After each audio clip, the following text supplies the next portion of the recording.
সামনেটাই তো এধারে আমাদের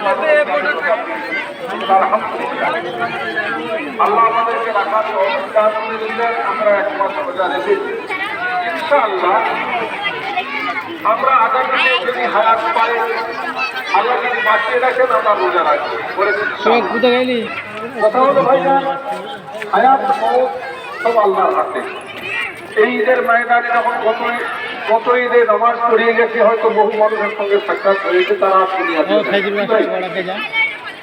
আজকে আমি এসেছি, কালকে আমি নাও আসতে পারি বা আপনারাও নাও থাকতে পারেন। হায়াত এবং মওতের মালিক আল্লাহ। আল্লাহ আমাদেরকে হায়াতে রেখেছেন, ঈদের ময়দানে এসেছি। যারা চলে গেছে তাদেরকে ভুলে যাবেন না।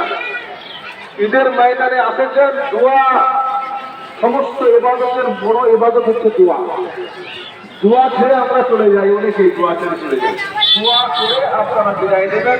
এই দোয়ার বরকতে আল্লাহ রাব্বুল আলামিন আপনার আমার বাপ মায়ের কবুল আজাব মাফ করে দিতে বলেন সুবহানাল্লাহ।